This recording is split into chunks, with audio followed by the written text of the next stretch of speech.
नाज़रीन, कदीम दौर में डांदन सां ज़मीनुनि खे हर ॾिनो वेंदो हो, पर जदीद टेक्नोलॉजी सबबि अॼुकल्ह डांदन सां हर न कायो वेंदो आहे।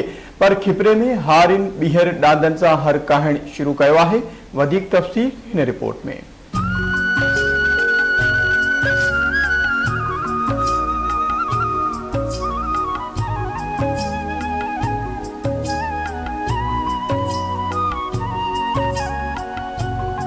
खिपरो तेलके में ढगा पालण जो शौक़ वधण लॻो। आबादगार बनी जे कम में ढगन के अहमियत ॾियण लॻा।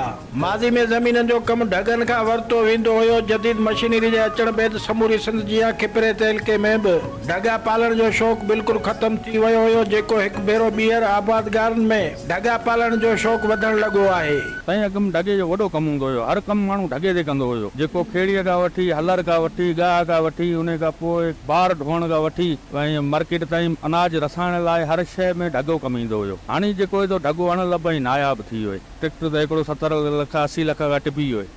ऐं हीउ बटारो बरकत वारो, हिन जी खेड़ी बि तव्हां ॾिसी सघो था केॾी ऊनी हर। ॿियो धंधो असांखे मशीन जो थिए कोन, असां इन खे ढगा रखिया कुंडू पावे सभु खेड़नि बटारा। इहो त हिननि में रोज़ी बरकत जाम आहे। ढगे कम ते इहो खीरियो निकिरंदो, नाड़ियूं कंदा, कणकूं पोखींदो, ऐं अला नेकिरे कमांदो पोखींदा, हर फसल पोखींदा इन ढगे ते। ढगे पेरनि में आहे बरकत। ट्रैक्टर खां ढगनि जी खेड़ी भली आहे। ढगनि जो हर हेठि बि जाम वेंदो आहे। हिन में बरकत बि आहे। असांजो शौक़ु बि हिन में आहे। बनी में असांजे 12 एकड़ बनी आहे। असां ढगनि ते खेड़ी कंदा आहियूं, ट्रैक्टर ते खेड़ी कोन कंदा आहियूं। कैमरामैन सजाद शर, मोहम्मद इस्माइल गजू सां गॾु ज़ाकिर शर, धरती टीवी न्यूज़ खिपरो।